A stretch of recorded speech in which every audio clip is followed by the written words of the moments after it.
Muy buenas tardes. Hoy, jueves 22 de septiembre de 2022, estamos nuevamente en el aula virtual del curso de literatura hispanoamericana del siglo XIX. Como este es un curso virtual, entonces es importante que los estudiantes asistan con puntualidad en estos primeros minutos a fin de poder desarrollar el tema que corresponde a esta segunda semana de clases. Diríamos que la primera semana de clases, inclusive el martes, nos hemos permitido dar una información sobre los antecedentes de la literatura del siglo XIX, porque era importante hacerlo, ¿no? Y a través de esas exposiciones pudimos conocer algunos personajes como Túpac Amaru II o Fray Servando Teresa de Mier, ¿no?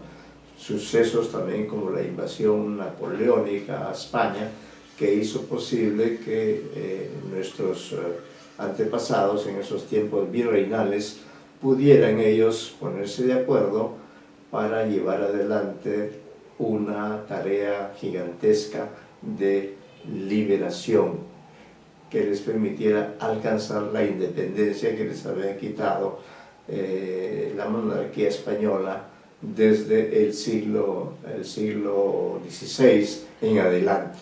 Ya estábamos por comenzar el siglo XIX, ¿no?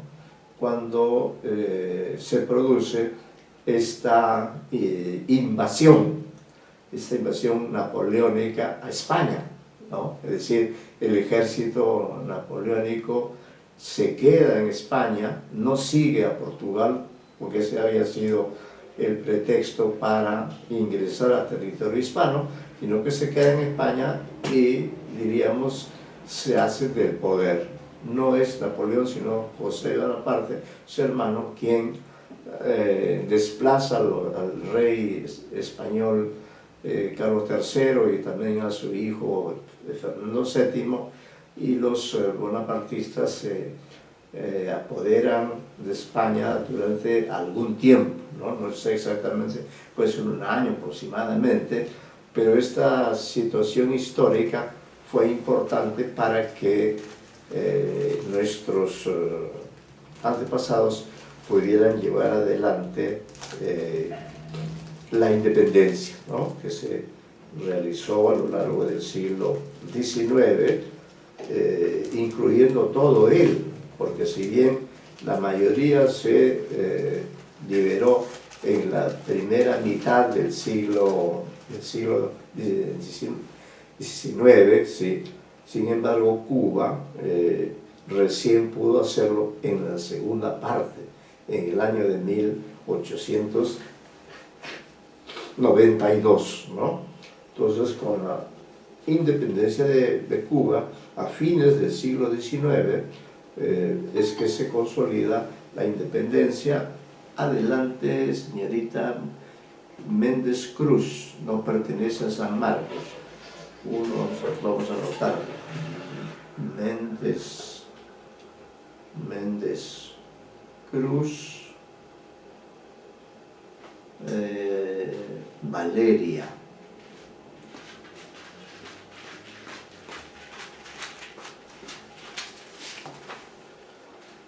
Muy bien, Valeria.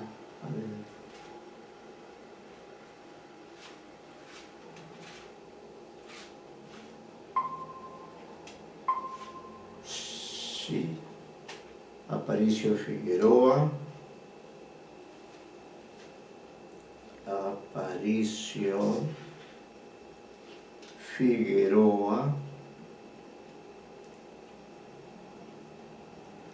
Están presentes dos alumnos, Aparicio Figueroa,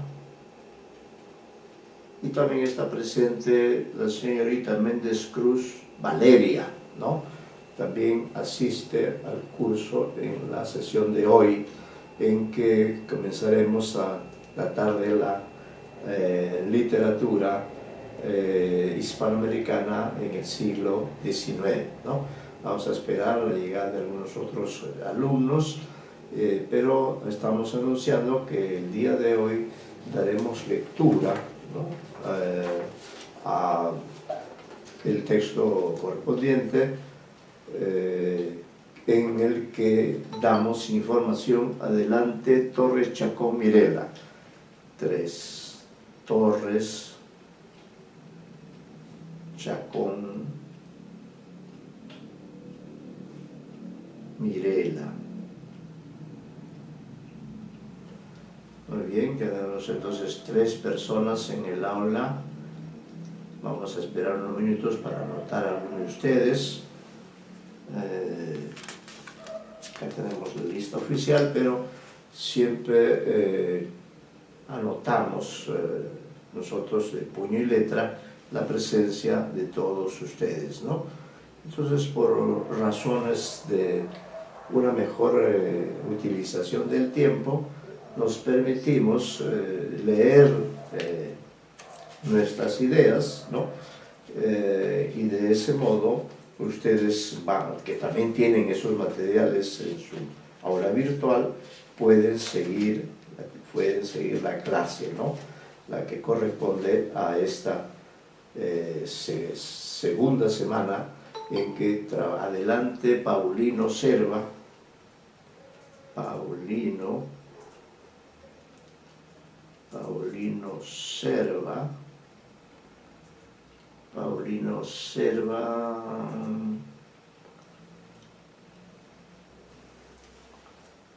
Serva Stephanie.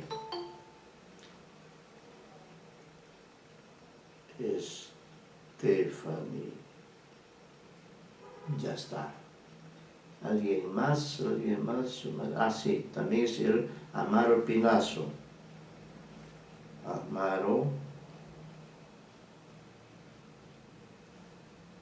Pinazo. Angélica.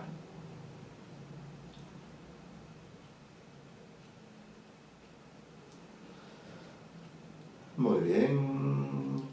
Ya están entonces presentes 5 alumnos en la sesión de hoy. Méndez Cruz, que ingresó primero, luego está Aparicio Figueroa, también hemos anotado, está Nel, Torres Chacón,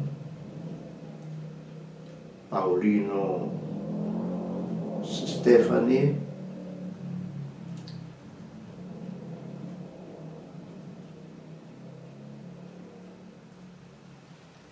bueno, entonces, por razones, como les digo, de comodidad de mi parte, ¿no?, por razones de una mejor exposición, me he permitido enviarles un material que corresponde a esta semana, y en la cual hacemos una presentación de los inicios de la literatura hispanoamericana del siglo XIX. Estos inicios, como ustedes podrán comprender, fueron bastante difíciles, porque si bien es cierto, la institución literaria ya existía, pero era de una manera incipiente, ¿no? Había pocas imprentas, pocas editoriales. La mayor parte de los libros que se usaban en nuestros países provenían de España.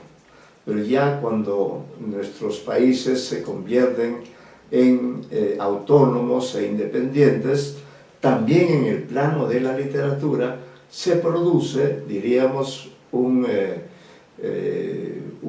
nacimiento, se produce un inicio de esta literatura que, por cierto, va a depender del español, del idioma español, porque los conquistadores españoles en los siglos en que estuvieron presentes en nuestro continente dejaron, ¿no?, desplazaron los idiomas autóctonos y hicieron que el idioma español fuera el lenguaje oficial.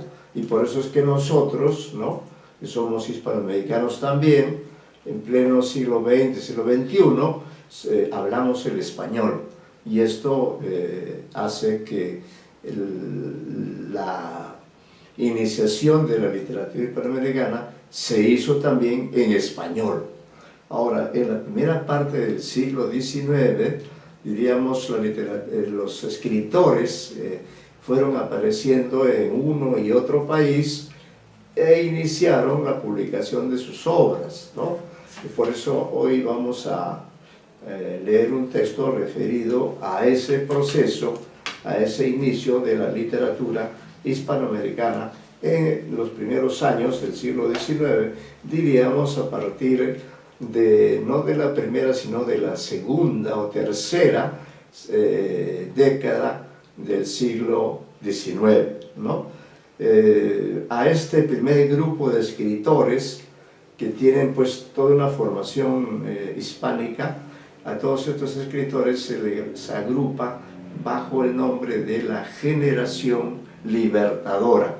Esa es la denominación más genérica que hay respecto de este primer grupo de escritores que todos ellos habían nacido durante el coloniaje, durante la época del virreinato, pero ocurrida la independencia y siendo ellos jóvenes, que además habían participado en las acciones para alcanzar la independencia, y por razones de su propia formación y elección, ellos se hicieron cargo del inicio de la literatura hispanoamericana, ¿no?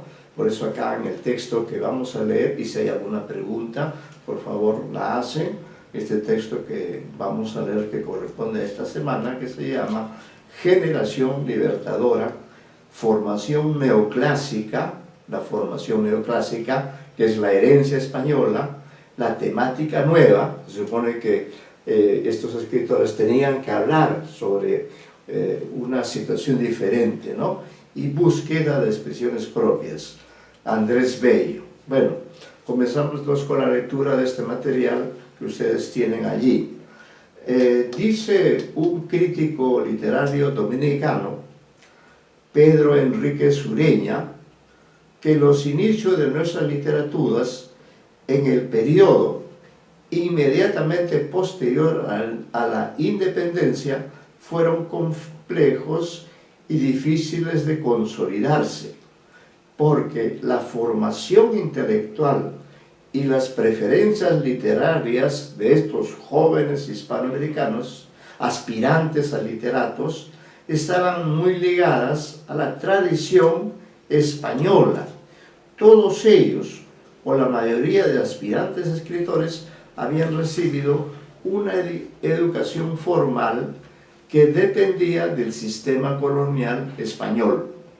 Por esos años, en la última década del siglo XVIII, primaba en lo literario el neoclasicismo, tanto en la propia España, ¿no?, en varios países, estados europeos, y por cierto, esta corriente estética con tendencia a la rigidez y al respeto de las normas artísticas se cultivaba también en las ciudades de las nacientes repúblicas de nuestro continente, desde el norte de México hasta el sur de Chile, pasando por todos los países andinos liberados por San Martín o por Bolívar, con excepción de Brasil, que por haber sido colonia de Portugal utilizaba el portugués, el idioma más importante, sea para la comunicación general de toda la población y vehículo de plasmación de las expresiones literarias que recibían también influencias de la metrópoli portuguesa. Por ello es que, pese a la relativa cercanía geográfica entre estas dos grandes literaturas, no han sido tan estrechas, aunque comparten muchos elementos comunes en lo temático, lo geográfico y lo cultural. Los países en los que sí se empleaba el idioma español de origen europeo lo adoptaron como el lenguaje general que utilizaba la población urbana y alfabetizada. Y como los aspirantes a literatos eran parte de esa población, recurrieron a esta lengua para expresar sus primigenias creaciones literarias, aunque como ya hemos señalado, estaban fuertemente influidas por el neoclasicismo, la corriente en boga en aquella época de fin del siglo XVIII y agregaríamos las primeras décadas del siglo XIX. Veremos de qué modo cada escritor en su respectiva sociedad resolvió el problema de crear literariamente en una estética de carácter español.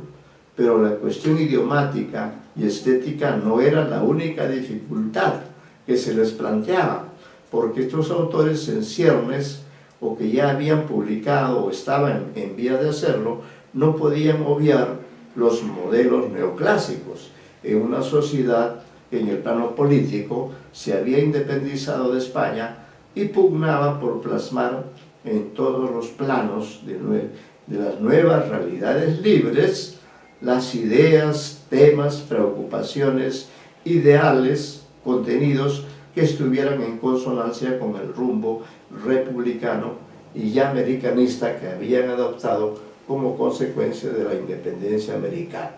Vamos a hacer un paréntesis para señalar a este crítico de quien hemos tomado ciertas ideas, que es Pedro Enríquez Ureña, ¿no?, a quien se considera como quizá uno de los primeros historiadores de nuestras letras, en un libro que se llama Corrientes Literarias en América Hispánica, ¿no?, publicada en México por el Fondo de Cultura Económica. En este libro, Enríquez Ureña plantea una cuestión fundamental, ¿no?, que es lo que estamos tratando de hacer. Eso plantea que estas nuevas literaturas hispanoamericanas, que se hacían, sin embargo, en un idioma que era europeo, tenían ese dilema, ¿no? ¿Cómo hacer, ¿no?, cómo hacer para expresar literariamente esta realidad americana? Ahí viene el conflicto. Por eso el propio Pedro Enríquez Ureña publicó un libro que se llama seis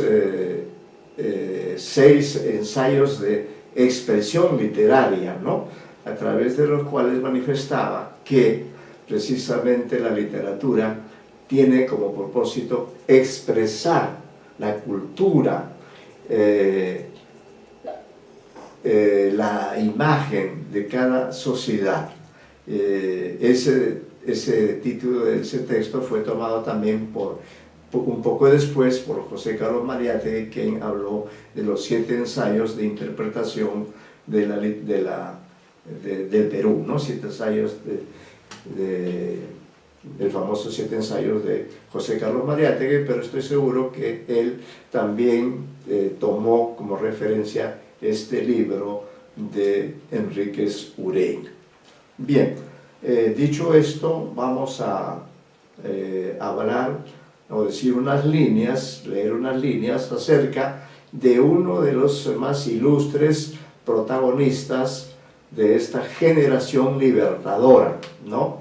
Andrés Bello, 1781-1865, ¿no? Vemos una existencia bastante prolongada que cubre las 2 últimas décadas del siglo XVIII y más de la mitad del siglo XIX.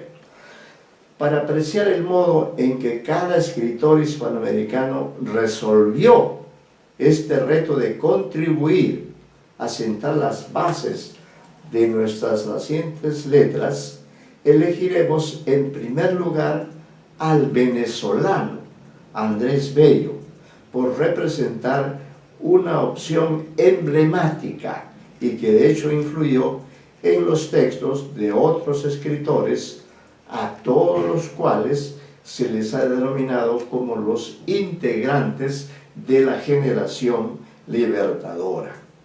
Bello es un gran maestro, y antes de exponer algunas líneas de su producción literaria, cedemos la palabra a un especialista que resalta la altura histórica, intelectual, educativa, jurídica y política de este personaje, cuya presencia sigue viva hasta la actualidad. Leamos. Dice la cita: una de las mentes más claras del continente americano en los últimos tiempos de la colonia, y de las que sin duda algunas contribuyeron de manera más significativa al proceso de independización de España por parte de las colonias, fue Andrés Bello, poeta, filólogo y crítico literario venezolano. Bello fue maestro de Simón Bolívar, y en el Gran Libertador está la huella de este hombre cuyo ideal era justamente la creación de una cultura americana. América como una entidad histórica, política y cultural lograda a través de los esfuerzos locales que sumados acrecentarían el caudal común. La diversidad de los pueblos de América, producto para Bello de las diferentes combinaciones raciales que el español estableció con los naturales de cada región, son necesariamente objeto de atención para la ciencia. Solo explicando cómo somos, podremos establecer nexos y correlaciones hasta lograr la meta de una América en sus distintos caracteres. En el siglo XVIII, la madurez del criollo se muestra en su actitud crítica hacia España, hacia el fenómeno de la conquista en particular. La perspectiva ya es otra, han pasado 3 siglos y América es una realidad ineludible para el mundo europeo, y ahí están los pensadores, los hombres de letras, para hacerlo patente, ¿no? Es una cita que hemos tomado de una autora mexicana. Seguimos. Precisamente en función de estos cambios con respecto a las relaciones ante España, en particular, y Europa occidental en especial, Inglaterra, Francia, Alemania, que Andrés Bello, criollo de ascendencia hispana, no se quedó en el simple plano de las ideas, y con el objetivo de contribuir a lograr la independencia americana, viajó a Europa de manera reiterada a Inglaterra, y allí se nutrió de las nuevas actitudes acerca de su ideal. Tomó contacto con Francisco de Miranda, Simón Bolívar y otros hispanoamericanos que abrazaban el mismo ideal de libertad. Descubiertas estas actividades conspirativas por los españoles que dominaban Venezuela y demás países, fueron condenados al exilio con el fin de que no pudieran volver a su patria con propósitos de liberarla. Bello tuvo que ganarse el pan de cada día con el trabajo de profesor, periodista y crítico literario, pues su sólida formación adquirida en su juventud le permitía desempeñarse en estas actividades. Asimismo, en esas circunstancias, se dedicó a la tarea de editar revistas dedicadas a publicar textos literarios suyos y de otros escritores. Fue en una de esas revistas que aparecieron los 2 textos más famosos de su oficio de poeta. Se llaman Alocución a la poesía y Silva a la agricultura de la zona tórrida. Esos son los 2 textos más importantes de los muchos que escribió Andrés Bello pero estos están directamente relacionados con la temática literaria, son una especie de arte poética de este escritor venezolano, ¿no? Que tenía él un gran conocimiento de las literaturas clásicas, pero como ya hemos señalado, indudablemente tenía una formación hispánica también y escribía en varias lenguas, pero al hacer textos literarios que formaran parte de nuestra literatura hispanoamericana, sin duda utilizó el español. Pero como predominaba el estilo neoclásico en ese momento, entonces él también escribió siguiendo los patrones canónicos del neoclasicismo. Veamos entonces su producción poética. El primer texto al que vamos a hacer referencia se llama Alocución a la poesía. Vean, esto es una especie de arte poética porque alocución es algo que uno dice a alguien. En este caso, a quien se dirige este escritor o este yo poético de Andrés Bello es nada menos que a la poesía. Este es el título de uno de los poemas más importantes de Andrés Bello. Según hemos señalado, fue escrito en Londres durante la dura etapa del exilio que sufrió en Inglaterra como consecuencia de la frustrada independencia de su país de origen, Venezuela. Probablemente las circunstancias del exilio europeo, la añoranza de la lejana patria venezolana, las preocupaciones políticas y culturales del citado escritor explican el tono de manifiesto y de discurso metaliterario que posee alocución a la poesía. El término alocución significa discurso, proclama, razonamiento, y era una forma artística cuyo origen se remontaba a las antiguas literaturas griega y latina y cobró un nuevo auge en la etapa del neoclasicismo, dentro de cuyos parámetros se formó Andrés Bello. Casualmente ese movimiento se llama neoclasicismo porque significaba un retorno a las antiguas literaturas clásicas. Por eso se llamó neoclasicismo en pleno siglo XVIII, en parte del XIX también, ¿no? Y es esa la formación que tenía Andrés Bello, como también los demás escritores que forman parte de esta generación libertadora. En este texto de 834 versos, el locutor o voz poética se dirige a la propia poesía, la personifica y la lleva a asumir el rol de alocutoria o de receptora del mensaje. En los 10 primeros versos de la locución, el yo poético invita a la propia poesía a que abandone Europa, su tradicional lugar de estancia, su reino preferido, y opte por la decisión de visitar y conocer el nuevo mundo americano, el cual le ofrece la originalidad y novedad que la ya caduca y agotada Europa no está en condiciones de otorgarle. Leamos esta estrofa introductoria, ¿no? Entonces esta estrofa en la que él se dirige a la poesía para hacerle una invitación, para decirle que abandone Europa, ¿no? Y que se venga al nuevo mundo para renovarse.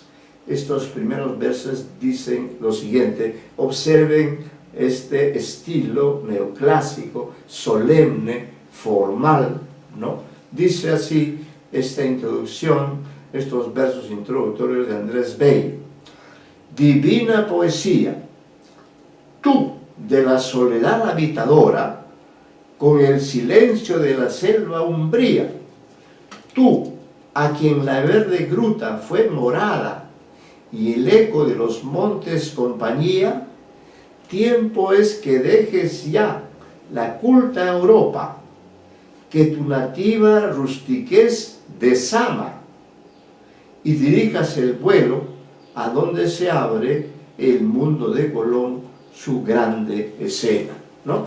Yo creo que aunque el estilo es un estilo neoclásico, sin embargo la idea fundamental está expresada, ¿no? Se dirige a la poesía y le dice a ella: tiempo es que dejes ya la culta Europa, que tu nativa rustiquez desama, y dirijas el vuelo a donde se abre el mundo de Colón, su grande escena, ¿no? Ahí está expresada ya la intención que tiene, pues, sin duda metafórica, alegórica, la intención que tiene Andrés Bello a través de este discurso que pertenece a esta generación. No vamos a abundar en la enumeración y la explicación de los diversos recursos expresivos que engalanan a la poesía de Andrés Bello, pero sí es importante afirmar que el vaticinio realizado por el humanista caraqueño se ha cumplido plenamente. Ciertamente los escritores europeos siguen cultivando la literatura en sus diversos géneros y especies, y sus creaciones siempre han influido en la obra de nuestros escritores hispanoamericanos. Sin embargo, al margen de ello, nuestras expresiones literarias continentales han alcanzado, igualado y en muchos casos superados en calidad y trascendencia a sus modelos europeos.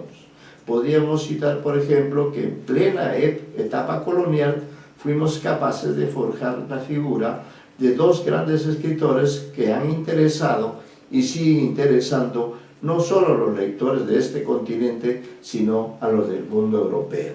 Nos referimos a los casos del Inca Garcilaso de la Vega, 1539-1616, cuya gran obra historiográfica, La Florida del Inca, publicada en 1605,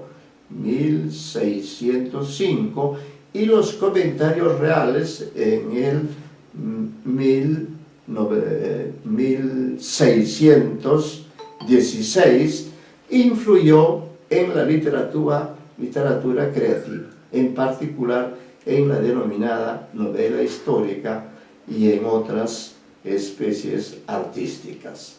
Además de este aspecto de la fe y del entusiasmo de Bello por el presente y el futuro de las literaturas hispanoamericanas, Alocución a la poesía, pese a la influencia del neoclasicismo europeo, es un texto valioso en sí mismo, porque aboga por la autonomía y la libertad de nuestras letras. No niega el valor inmenso de las literaturas europeas, que fueron nuestros modelos inevitables desde el siglo XV en adelante, pero afirma la necesidad de ser libres en la búsqueda y plasmación de nuestras expresiones literarias, que deben nutrirse de los originales aportes de las literaturas ancestrales, que en lenguas ajenas a las europeas, pero gestadas en las tierras y por los seres humanos que existieron y construyeron grandes sociedades y textos literarios antes de la llegada de los conquistadores españoles. Por otro lado, al establecer la necesidad de expresarse acerca de la propia poesía, Bello inauguró también una forma esencial en la literatura, el arte poética, es decir, el crear poesía sobre la propia poesía, con prescindencia de la temática que aluda a otros aspectos del quehacer artístico. En este sentido, Bello instituyó un modelo que ha sido utilizado por muchos escritores de todas las corrientes que se han desarrollado con posterioridad a los siglos coloniales. Grandes poetas como José Martí, Rubén Darío, César Vallejo, Pablo Neruda, Gabriela Mistral, Alfonso Reyes, Juana de Ibarburu, Alfonsina Storni, Gioconda Belli, Ida Vitale, Octavio Paz, Blanca Varela y muchos otros escritores han desarrollado sendos poemas o libros enteros dedicados a seguir la línea que abrió el venezolano en pleno siglo XIX, cuando nuestros países estaban en una etapa de transición que los llevaría desde la condición de colonias a la de países libres, repúblicas que aspiraban a realizarse como ya lo soñaba el ilustre Andrés Bello, ¿no? Entonces este ha sido un pequeño comentario sobre este texto, alocución a la poesía,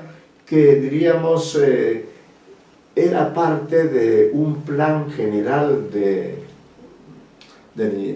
Andrés Bello para hacer una obra poética sobre toda América. Sin embargo, diríamos, solo quedó este fragmento de 800 y pico de versos, porque ya luego las otras actividades le impidieron completar esta obra, ¿no? Solamente está lo que apareció en la revista que él publicó en Londres, pero lo importante es la idea de escribir acerca de América, ¿no? A través de la referencia a la propia poesía. Y eso es, por ejemplo, lo que hicieron escritores que hemos citado, escritores tanto del siglo XIX como del siglo XX, ¿no? El caso de Rubén Darío, por ejemplo, bueno, es un escritor del XIX, pero que también llega a publicar en el siglo XX, o Pablo Neruda, que es un escritor del siglo XX plenamente, y que también siguió esa idea de Andrés Bello de cantar a América en ese gran poemario que se llama Canto General, ¿no? Entonces lo importante de Bello es el haber iniciado un tópico, el tópico de la identidad americana, ¿no? Aunque en estilo neoclásico, como corresponde a la época en la que vivió él. Luego, el otro texto al cual hemos hecho referencia, que fue también producida por Andrés Bello, se llama Silva a la agricultura de la zona tórrida. Observen que el término silva se refiere a una especie lírica, ¿no? Que también viene desde pasados tiempos. Entonces decimos sobre este texto que se llama Silva a la agricultura de la zona tórrida. Hay otro aspecto de la vida del escritor caraqueño que fue motivo, probablemente, para la escritura de otro texto poético de igual importancia que el que acabamos de comentar. Nos referimos a que en cierto momento de su dilatada vida terrenal, Bello conoció y trató en Caracas al ilustre científico europeo, el barón Alejandro von Humboldt, que por esos años realizaba un viaje de conocimiento de todas y cada una de las partes del continente europeo. Es posible que Humboldt ya haya conocido o deseara conocer más ampliamente zonas del territorio venezolano. Y también cabe pensar que el entonces joven Andrés Bello conociera su propio país, igual o menos que el científico alemán. Lo cierto es que ambos recorrieron ampliamente esos extensos e inexplorados territorios y de ese modo llegaron hasta la zona selvática, cuya extensión es vasta porque abarca y trasciende las fronteras de varios países sudamericanos, quizá con excepción de Chile. El interés de Humboldt era el de profundizar en el amplio y variado examen de los diversos aspectos de todo el continente. Su sed de conocimientos abarcaba a seres del mundo animal, vegetal, mineral, territorial, meteorológico, cultural, lingüístico, humano, Y esa vocación de viajero, ¿no?, incansable y exhaustivo, se la transmitió al joven Andrés Bello.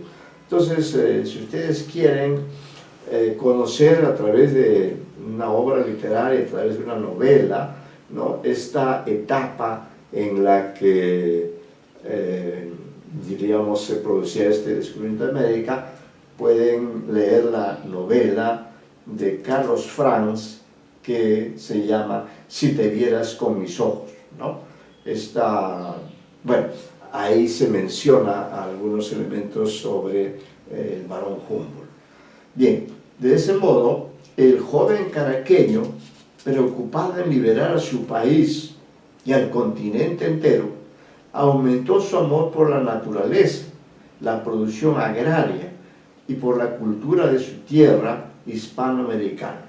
Y esa apropiación del conocimiento pragmático y utilitario lo llevó a publicar otro texto denominado Silva a la agricultura de la zona tórrida, como ya nos han señalado, que sirvió para que los lectores de esos lugares profundizaran en su acercamiento a los secretos y características de su propio hábitat. Sin duda, el poema está construido siguiendo las pautas del neoclasicismo aún vigente, pero la temática alude a los recursos de todo tipo que enriquecen a nuestro continente. Por ello es que los conquistadores españoles, acostumbrados a observar el modo indígena maravilloso de hacer producir el campo, con el novedoso método de construcción de los andenes, se beneficiaron con esta riqueza agraria, se resistieron a separarse políticamente de América sudamericana y central durante largos siglos. Producir la independencia y pensando en el desarrollo y crecimiento de las poblaciones en las ciudades y pueblos de los cientos y miles de núcleos urbanos, Bello, en consonancia con las teorías y concepciones político-económicas de nuestros países, llegó a componer el ya citado texto en el que enumera, describe y valora la existencia de todos los productos que nuestras tierras nos proveen para la alimentación necesaria de cada día. El surgimiento de esta riqueza productiva es consecuencia de la práctica de la agricultura, actividad útil e indispensable para el progreso del país. En tanto tema o motivo de inspiración, la agricultura ya había sido cantada desde la antigüedad. Ya en la época del Imperio Romano, de larga y trascendente existencia, el gran poeta latino Virgilio había cantado en su obra Geórgicas las bondades y ventajas de la vida y del trabajo en el campo. Bello, conocedor de los autores latinos clásicos, eligió el modelo establecido por Virgilio y compuso algunas estrofas en las que se ensalzaba la actividad agraria, la fertilidad de nuestras tierras y la variedad de frutos que crecían en las distintas zonas de la geografía americana. En realidad, la composición poética de Bello era parte, según su vasto proyecto, de un amplio libro dedicado a expresar literariamente la América entera desde esta perspectiva agraria. Por diversos motivos, y lo habíamos señalado antes, el autor no continuó ni completó su proyecto, pero al dar a conocer las estrofas que todos hemos leído, sembró un motivo poético para que más adelante otros inspirados bates retomen y resalten la trascendencia del tema. En efecto, pocos años después, en la etapa del romanticismo hispanoamericano, que veremos clases más adelante, el poeta Gregorio Gutiérrez González dio a conocer un poema cuyo solo título es un símil de la obra que había inaugurado Andrés Bello. El de Gutiérrez González se denomina Memoria del cultivo del maíz en Antioquia y ha sido ampliamente considerado en las antologías nacionales y continentales, como tendremos oportunidad de comprobar. Posteriormente, en plena vigencia del modernismo, el poeta peruano José Santos Chucano, en su libro Alma América, de 1906, reiteró y enriqueció la visión del tema agrario, vinculándolo con asuntos históricos, porque ambos tópicos están relacionados en la historia de nuestra América, mucho antes de la llegada de la conquista española. El propio Rubén Darío, en muchos de sus grandes poemas, retomó el tema agrario. Y en el siglo XX, el poeta Pablo Neruda, en su libro clásico Canto General, concedió un gran protagonismo a la tierra, a la historia y a los seres humanos que construyeron grandes sociedades en las que la agricultura asume una significación esencial en la vida de nuestras culturas ancestrales. El poeta nicaragüense Ernesto Cardenal pertenece a esta línea importante de nuestras letras, y así podríamos multiplicar los ejemplos de escritores, poetas y narradores vinculados a este mundo en el campo en el que el campo y lo rural ofrecen una riqueza literaria que asombra a los lectores. Acá queremos agregar algo que debió decirse antes, ¿no? Cuando indicamos que antes incluso, o en plena época colonial, hubo grandes escritores nacidos en Hispanoamérica. Entre ellos hemos señalado el caso del Inca Garcilaso La Vega, pero nos habíamos olvidado en esas páginas anteriores de otro personaje que también tiene esa trascendencia literaria en plena etapa colonial, es decir, mucho antes de la independencia. Por eso decimos aquí, al mencionar al Inca Garcilaso de la Vega como el primer gran escritor hispanoamericano en tiempos coloniales, anunciamos que había otra gran escritora tan genial y trascendente como el primer mestizo cusqueño. No queremos olvidar a Sor Juana Inés de la Cruz, 1648-1695, nacida en México y dotada desde niña de una extraordinaria inteligencia y de una inspiración insuperable para el cultivo de las letras humanas y divinas. Su vida no fue cómoda en esa sociedad colonial, machista y discriminadora que existió en todo el extenso virreinato de México. Ella no tuvo vocación religiosa, pero por las dificultades para asegurar una supervivencia digna, se vio obligada a profesar la vida conventual y de ese modo desarrollar sus geniales dotes de escritora en varios géneros literarios. También se relacionó con el virrey de la época y con la esposa de este. Su inteligencia, su capacidad para asesorar a las autoridades le permitieron gozar del apoyo de estas. No sufrió el exilio, como muchos de nuestros escritores, pero sí fue víctima de conspiraciones y de intrigas por parte de algunos miembros de la Iglesia Católica de México. Su simple condición de mujer y la inmensidad de su talento le arrostraron diversas formas de discriminación. Pese a ello, nadie pudo dejar de reconocer su talento y por eso su producción escrita y de altísimo nivel literario se publicó en España, gracias al auspicio del virrey y de su esposa.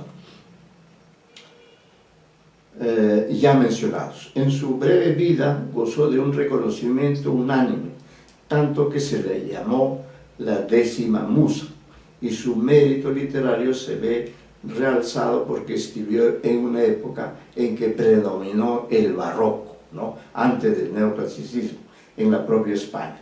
No es fácil expresarse con originalidad y complejidad sintáctica y léxica dentro de los códigos retóricos de esta corriente, cuyo principal representante fue Luis de Góngora y Argote, uno de los más ilustres poetas del siglo de oro. La artificiosidad y culturalismo del barroco no fueron óbices, es decir, obstáculos, para que Sor Juana escribiera versos maravillosos en los que critica la conducta inmoral de los hombres en relación con las mujeres. Ella denunció el machismo predominante que tanto le hizo sufrir a ella como a miles de mujeres dependientes del patriarcalismo dominante. Su obra está vigente desde entonces y se la considera como una de las abanderadas de los movimientos que luchan hasta hoy por el reconocimiento de la mujer. El Premio Nobel de Literatura Octavio Paz, 1914-1998, su compatriota le ha dedicado amplios y eruditos libros, ¿no?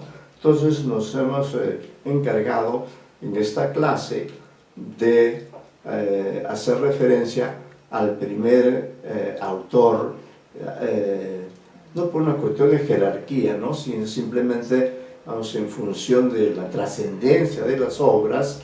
Nos hemos ocupado en esta clase de hablar de Andrés Bello, un autor al que también tenemos que mencionar porque es parte de esta generación libertadora, pero hemos omitido información en este texto.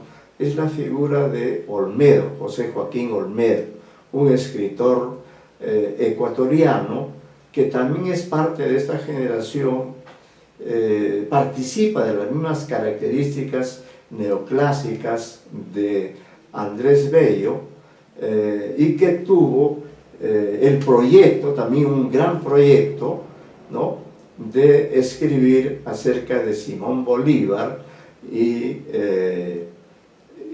la etapa final de la independencia americana, y escribió también un poema dedicado a Simón Bolívar. Lo interesante es que Simón Bolívar estaba vivo en los momentos en que Olmedo, en Ecuador, estaba escribiendo este canto a Junín, ¿no? Y entonces se sabe que hubo una correspondencia entre estos dos escritores, y Simón Bolívar pudo leer, ¿no?, los textos que le había enviado Olmedo para pedir su propia opinión. Y la opinión de Simón Bolívar, en tanto lector, no fue tan favorable, ¿no?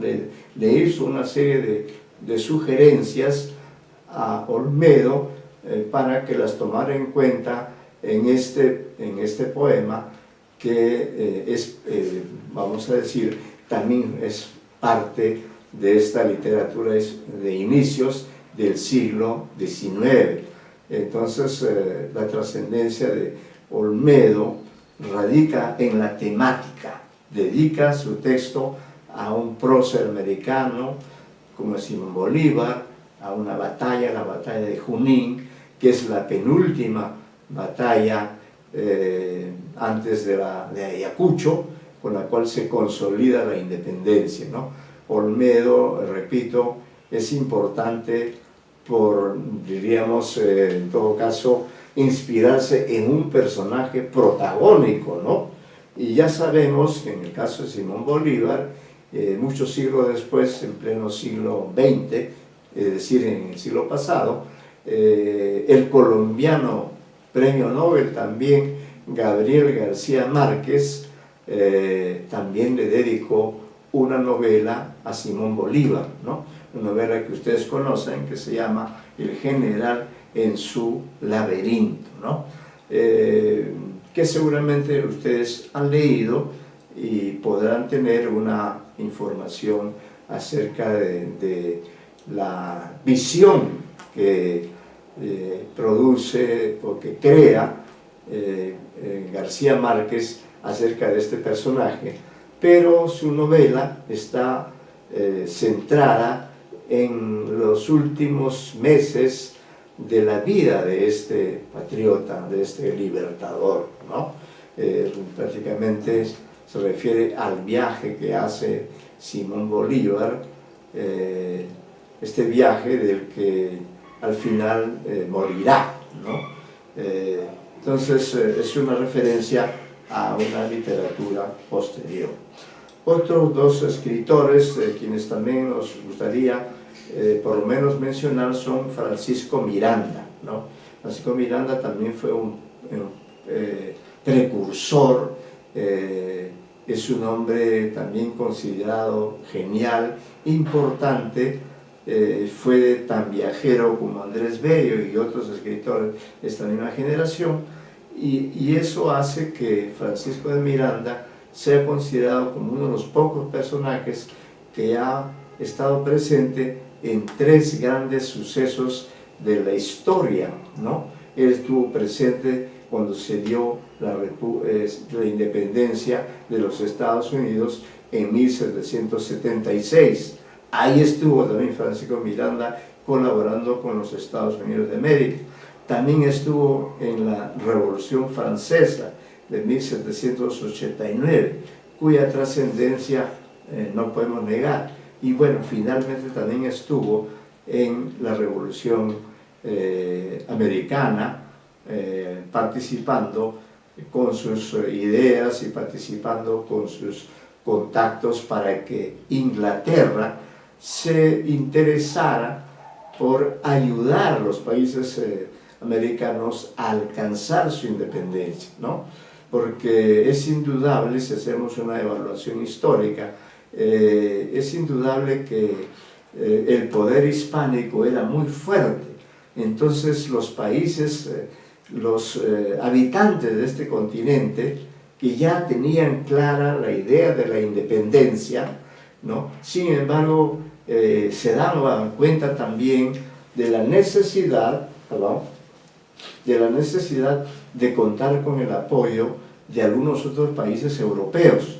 Y como estos países europeos tenían entre sí rivalidades, esto es innegable, por ejemplo, en el caso de Inglaterra y España, entonces Francisco de Miranda, como también Andrés Bello, Teresa de Mier, de quien hemos hablado en la clase anterior, todos ellos tuvieron en mente la idea de propiciar la participación de Inglaterra en la lucha por la independencia americana. Hubo así algunos momentos en que, diríamos, Inglaterra de una u otra forma apoyó esta idea de la independencia, pero finalmente esto no llegó a plasmarse, ¿no?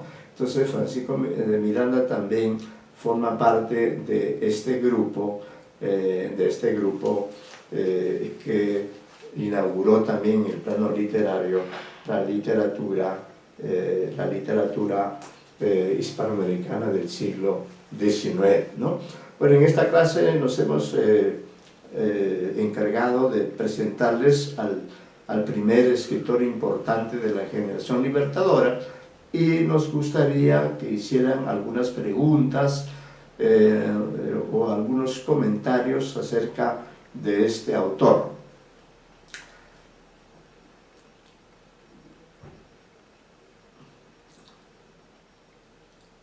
El material de que ustedes disponen está solamente hasta este lugar.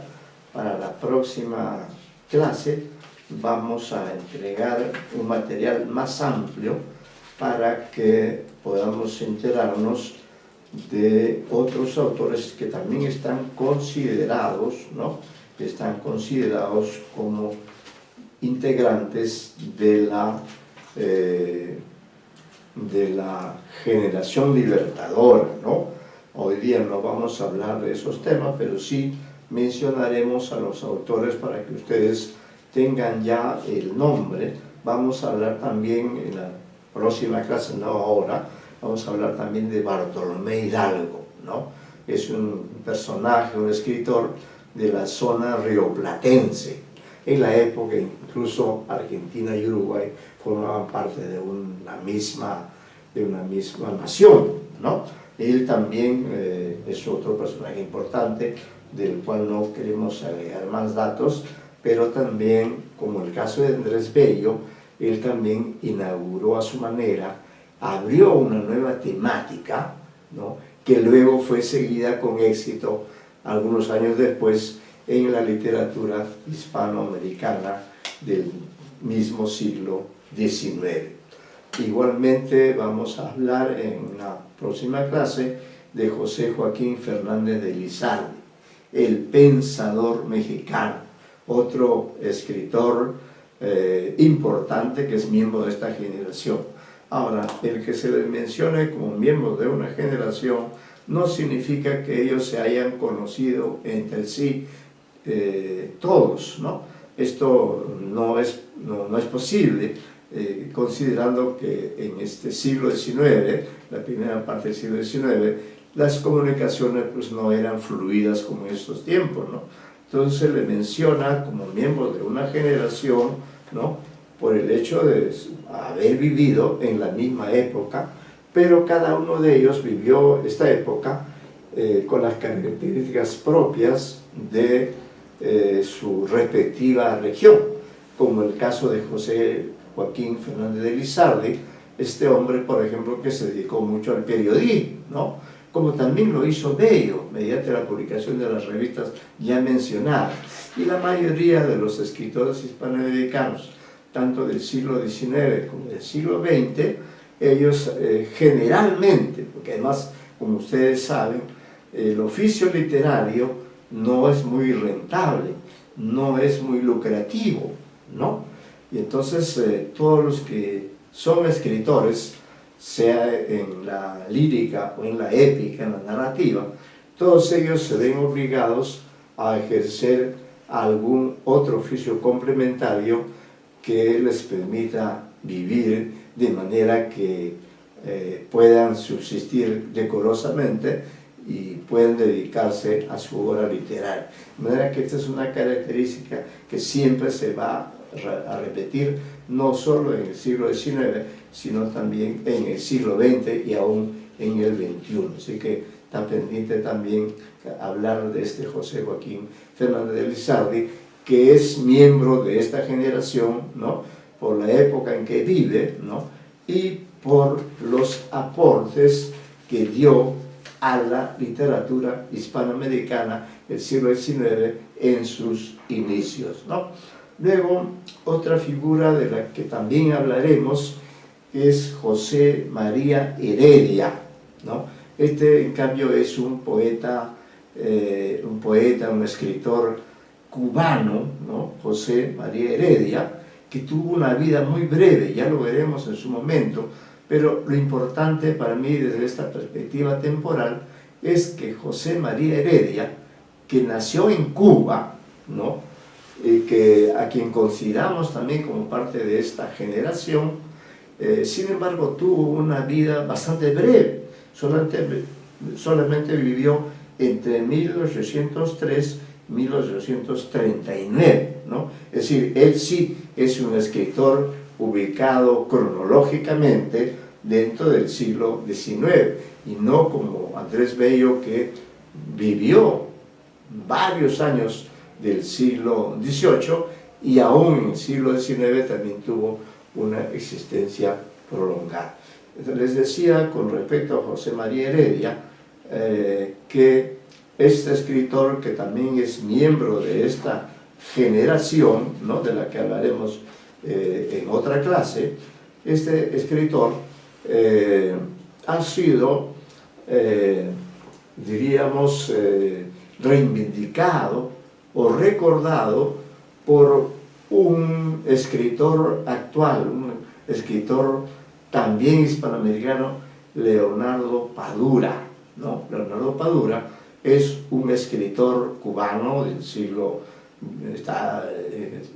nace en el siglo XX, en 1955 aproximadamente, pero está trabajando, está viajando, he tenido incluso oportunidad de verlo, y entonces él hace una novela que se llama La novela de mi vida, ¿no? Y en la cual recrea, con los rasgos propios de la novela, recrea la figura de este personaje que vivió en el siglo XIX, ¿no? Que no alcanzó a ver a su país libre porque él se murió el año 1839 y la independencia de Cuba recién se dio en 1898, es decir, a fines del siglo XIX, ¿no? Entonces decíamos que este escritor escritor cubano, del cual hablaremos extensamente, ha sido reivindicado por Leonardo Padura, que ha examinado la biografía de este personaje, de este cubano como él, y se dice, ¿no? Según la tradición, José María Heredia tenía en mente hacer una novela, y no se sabe si realmente él llegó a escribir la novela o no la escribió, pero ese es uno de los enigmas, como muchos que hay en el campo de la literatura. Entonces unos afirman que sí, que él llegó a escribir la novela que quería escribir, mientras que otros dicen que no, que solamente esa es una especulación, que eso es simplemente un comentario que forma parte de la leyenda de este escritor cubano, ¿no? Pero en todo caso, aún tomando en cuenta ambas posiciones, el escritor Leonardo Padura ha tenido a bien hacer, o mejor dicho, la novela está escrita de tal manera que se hace saber que este José María Heredia realmente sí publicó esa novela. Y esta novela de Padura es una versión literaria acerca de este enigma, ¿no? Esos son los principales escritores del siglo XIX que vamos a estudiar en estas siguientes clases, ¿no?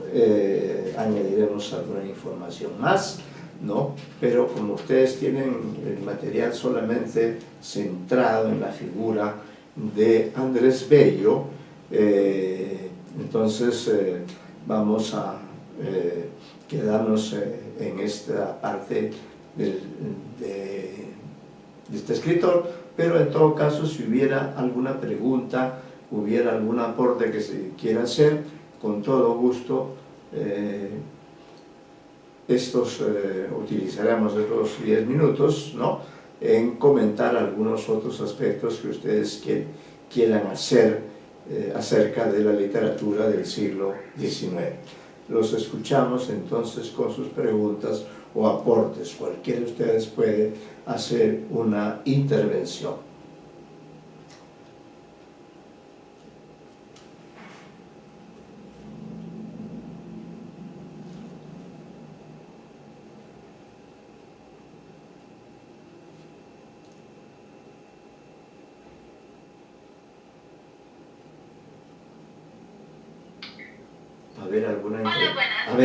Buenas tardes. Sí, justo. Gracias por responder, profesor. Quería preguntar sobre si vamos a checar estos autores, ciertas obras, vamos a explorar también, digamos, como que su contexto histórico, o qué va a ser precisamente el análisis. Sí, bueno, estamos comenzando, hoy nos hemos referido exclusivamente a un autor, ¿no? En la siguiente clase sí, el material es un poco más amplio, pero claro, nos interesa hablar de ellos en tanto son los que inician, ¿no?, que inician la literatura hispanoamericana.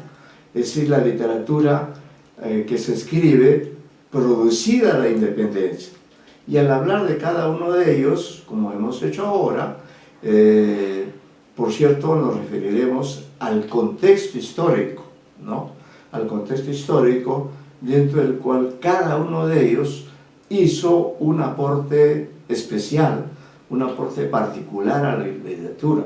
Pensemos que todos estos escritores tenían como modelos literarios los de la literatura española y europea en general, porque toda la formación intelectual de estos escritores se había dado, quizá con excepción de Heredia, ¿no? Se había dado la formación dentro de la colonia, dentro del virreinato. Sin embargo, ellos tenían esa aspiración de construir una literatura donde no se había desarrollado, ¿no? Por eso le llamamos generación libertadora, porque con ellos y con todas sus limitaciones, con todos sus elementos a la mano, ¿no? Pero teniendo en cuenta además que todos ellos estaban escribiendo en el español que trajeron e implantaron, ¿no?, los españoles, los conquistadores. Pero este idioma, ¿no?, sin embargo, ha alcanzado desde el siglo XIX, y por eso estamos destacando a estos escritores, ha alcanzado un gran nivel, de manera que actualmente, diríamos, se considera a España en el mismo nivel que las demás literaturas hispanoamericanas, ¿no?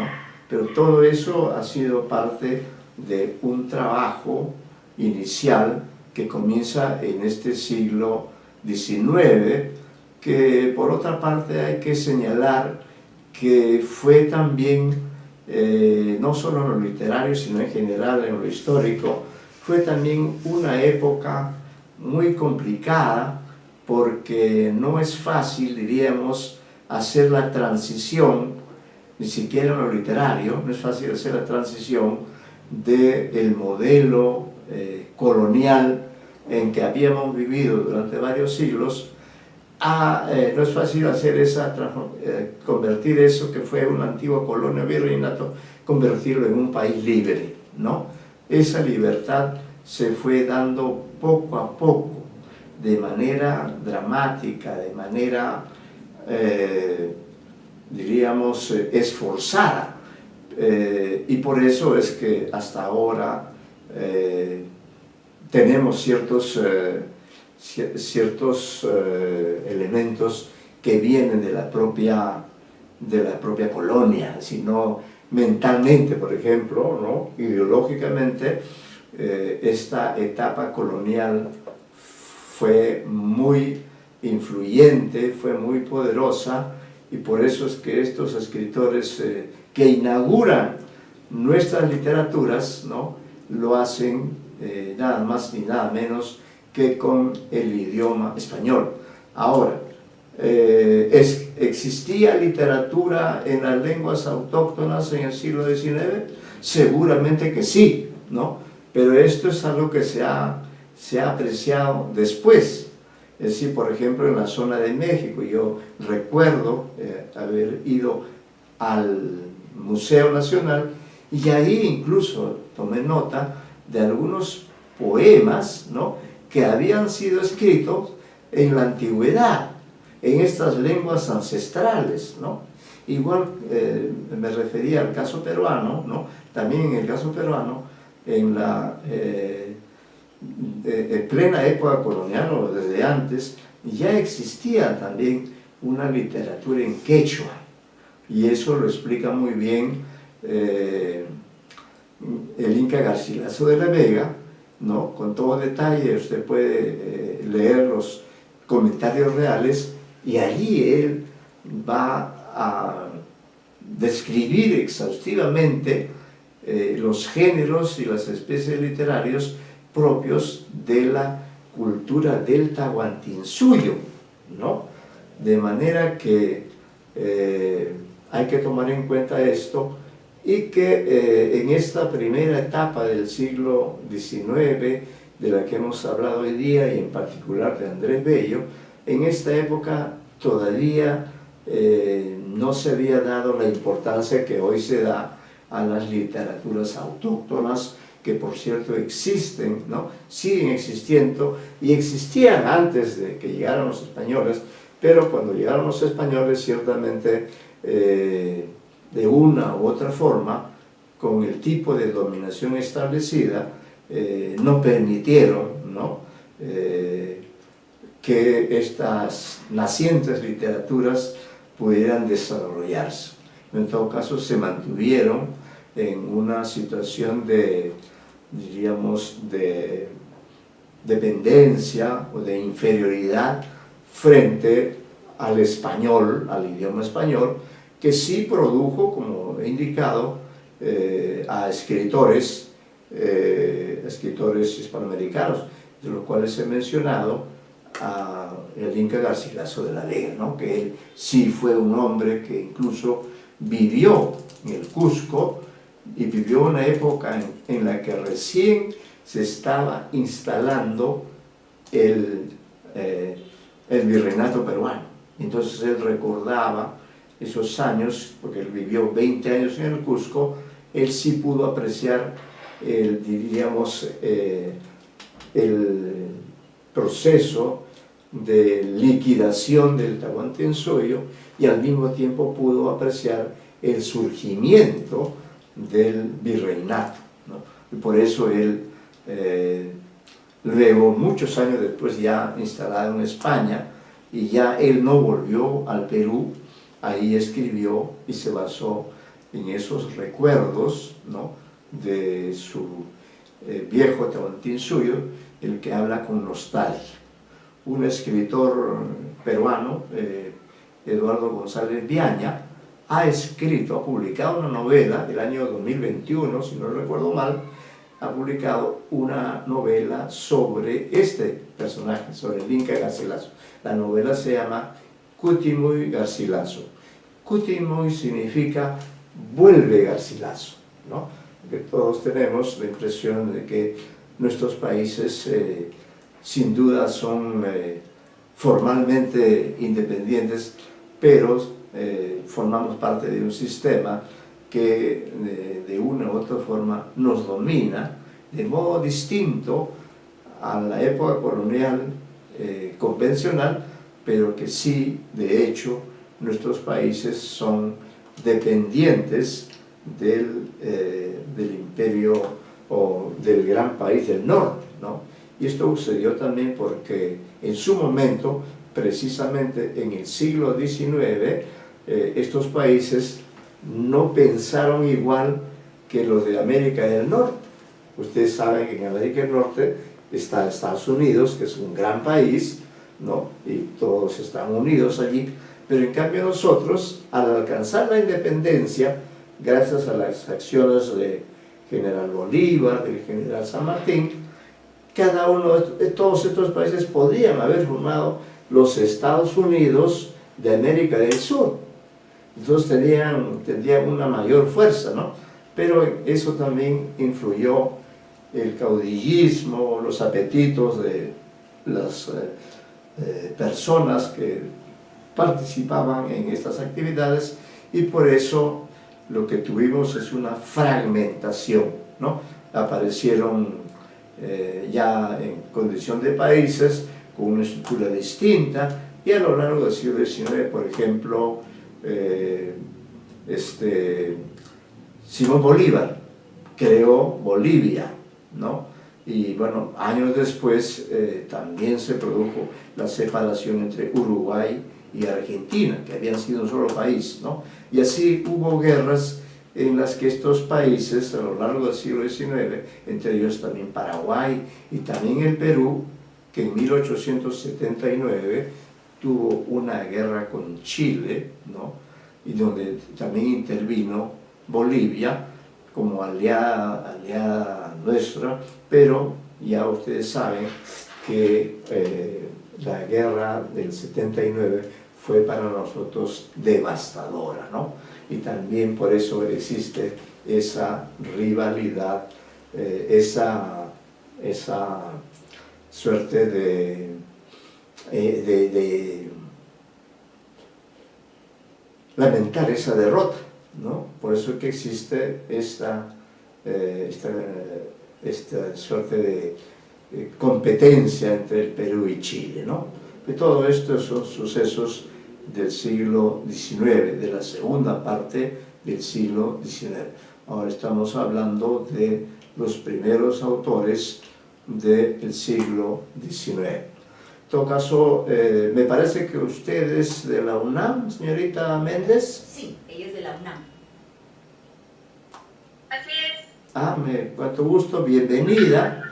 Yo sabía que alguien de la UNAM había venido y bueno, qué honor tenerla a usted, porque nosotros también hemos estado en la UNAM hace muchos años, sí, unos 10 años más o menos, así que usted va a tener una participación protagónica porque en el proceso de la literatura del siglo XIX hay varios escritores mexicanos en diferentes momentos de las corrientes literarias del siglo XIX, ¿ya? Así que le damos la bienvenida y la invitamos a participar y aportar, sobre todo cuando se refiera a temas referentes a escritores de México, ¿no? País que acaba de sufrir un fuerte sismo, ¿no? Que ha sido muy comentado. Bueno, usted está acá en el Perú, entonces esperamos que participe usted con sus preguntas o con sus